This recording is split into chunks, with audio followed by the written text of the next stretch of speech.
देवभूमि उत्तराखंड, जहां सरकार बच्चों के पोषण और गर्भवती माताओं के स्वास्थ्य के लिए करोड़ों रुपए खर्च करती है।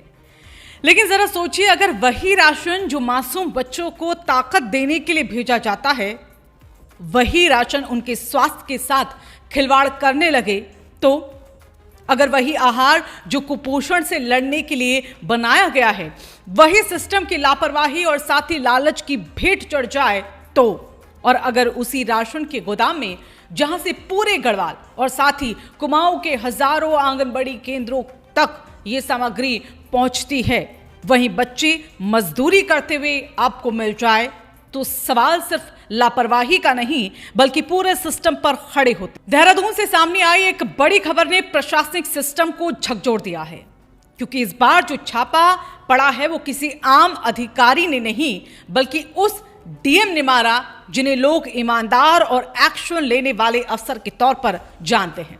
जी हां, हम बात कर रहे हैं देहरादून के जिलाधिकारी सबीन बंसल की। अगर आप उत्तराखंड की प्रशासनिक खबरों को लगातार फॉलो करते हैं तो आपने ये नाम जरूर सुना होगा, क्योंकि सबीन बंसल उन अधिकारियों में गिने जाते हैं जो सिर्फ फाइलों में नहीं बल्कि ग्राउंड पर उतरकर कार्रवाई करने के लिए जाने जाते हैं। और यही वजह है कि जब भी शिकायतें गंभीर होती हैं तो सबीन बंसल सीधे मौके पर पहुंच जाते हैं। इससे पहले भी कई बार वो सरकारी व्यवस्थाओं की अचानक जांच करने पहुंच चुके हैं। कभी अस्पतालों में औचक निरीक्षण किया गया व्यवस्थाओं को लेकर, तो कभी यहां सरकारी योजनाओं में गड़बड़ी की लगातार मिलती हुई शिकायतों पर भी उन्होंने छापेमारी की है।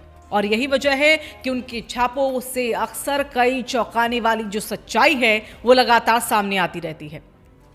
इस बार भी कुछ ऐसा ही हुआ है। दरअसल पिछले कुछ वक्त से लगातार ये शिकायतें मिल रही थी कि उत्तराखंड के आंगनबाड़ी केंद्रों में जो खाद्य सामग्री पहुंच रही है उसकी जो गुणवत्ता है वो बेहद खराब है। लोगों का कहना था कि बच्चों को मिलने वाला जो राशन है वो खराब है, और कई जगहों पर जो अंडे मिल रहे हैं, जो अन्य सामग्री भी मिल रही है, वो सही नहीं पाई जाती।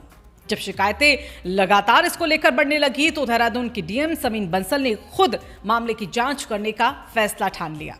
और फिर एक दिन बिना किसी बड़े तामझाम के, बिना किसी पूर्व जानकारी या सूचना के डीएम सबीन बंसल पहुंच गए रुड़की के माणी चौक स्थित उस सेंट्रल गोदाम में जहां से गढ़वाल और कुमाऊं के तमाम आंगनबाड़ी केंद्रों को राशन की सप्लाई की जाती है।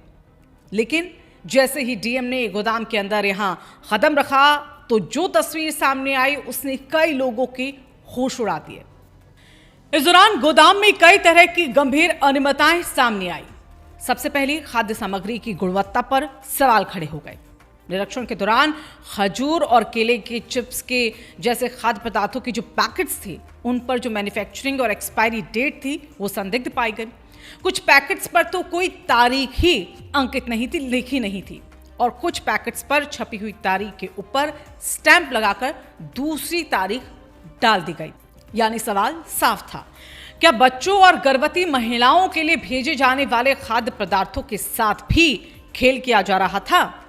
लेकिन छापेमारी का सबसे चौंकाने वाला खुलासा अब भी बाकी था। निरीक्षण के दौरान डीएम सबीन बंसल की नजर अचानक उन लोगों पर पड़ गई जो गोदाम के अंदर वहां पर मौजूद जो लोग थे वो काम कर रहे थे। लेकिन जब वहां ध्यान से देखा गया तो ये पता चला कि उनमें कुछ बच्चे भी शामिल हैं। जी हां, जहां से बच्चों के पोषण का राशन भेजा जाता है उसी जगह पर बच्चों से मजदूरी भी करवाई जा रही थी। और ये नजारा देखते ही डीएम सबीन बंसल का गुस्सा फूट पड़ा। उन्होंने फौरन ही यहां पर गोदाम मालिक के खिलाफ बाल श्रम के मामले में मुकदमा दर्ज करने के निर्देश दे दिए। लेकिन कहानी यहीं खत्म नहीं हुई। जांच आगे बढ़ी तो एक और बड़ी लापरवाही सामने आ गई। गोदाम में तापमान नियंत्रित रखने की यहां कोई भी व्यवस्था नजर नहीं आई, जबकि खाद्य सामग्री को सुरक्षित रखने के लिए ये बेहद वहां पर जरूरी होता है। इसके अलावा एक और जो चौंकाने वाली जानकारी थी वो भी सामने आई। दरअसल वहां जो अंडे और खाद्य सामग्री दिसंबर और जनवरी में वितरित होनी थी वो मार्च महीने में बांटी जा रही थी।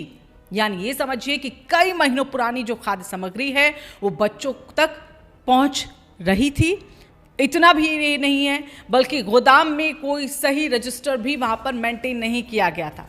यानी ये तक स्पष्ट नहीं था कि कौन सी सामग्री कब आई है और कब किस जिले में उस सामग्री को भेजा जाना है। सामग्री आपूर्ति करने की वाली जो कंपनी है उसकी ओर से कोई गुणवत्ता प्रमाण पत्र भी यहां उपलब्ध नहीं करवाए जा रहे थे। निरीक्षण के दौरान ही डीएम सविन बंसल ने गोदाम से डिस्पैच हो रहे वाहनों को भी रुकवा दिया। इन वाहनों में टीडी, उत्तरकाशी और साथ ही डोईवाला के जो आंगनबाड़ी केंद्र हैं उधर के लिए खाद्य सामग्री भेजी जा रही थी। वहां डीएम ने मौके पर ही उन सभी सामग्रियों की सैंपलिंग करवाने के निर्देश दिए ताकि लैब जांच के जरिए सच्चाई सामने लाई जा सके। इतनी सारी अनियमितताएं सामने आने के बाद डीएम सविन बंसल काफी नाराज नजर आए, क्योंकि ये जो मामला है वो सिर्फ एक प्रशासनिक लापरवाही का नजर नहीं आता, बल्कि सीधे तौर पर बच्चों और साथ ही गर्भवती महिलाओं के स्वास्थ्य से जुड़ा हुआ मामला है। उनके स्वास्थ्य के साथ खिलवाड़ का मामला है और यही वजह है कि इस पूरे मामले में अब आगे बड़ी कार्रवाई की संभावना भी जताई जा रही है। वहीं अब ये देखना होगा कि इस पूरे मामले में आगे क्या कार्रवाई होती है प्रशासन के जरिए। क्या वहां दोषियों पर सख्त कार्रवाई की जाएगी? क्या पूरे जो सप्लाई सिस्टम है उसकी भी यहां पर जांच की जाएगी? और क्या भविष्य में बच्चों के पोषण के साथ ऐसा खिलवाड़ न हो, उसको रोकने के लिए कोई ठोस कदम उठाए जाएंगे? आप इस पूरे मामले को कैसे देखते हैं? क्या आंगनबाड़ी राशन सप्लाई सिस्टम की पूरी राज्य में जांच होनी चाहिए? क्या दोषियों पर सख्त कार्रवाई होनी चाहिए? अपनी राय हमें कमेंट में जरूर बताइए। और अगर आप चाहते हैं कि ऐसी खबरें और सच्चाइयां सामने आती रहे तो इस वीडियो को आप लाइक जरूर कीजिएगा और ज़्यादा से ज़्यादा इस वीडियो को शेयर भी कीजिएगा। और अगर अभी तक आपने हमारे चैनल रायशुमारी को सब्सक्राइब नहीं किया है तो इसे अभी सब्सक्राइब करें।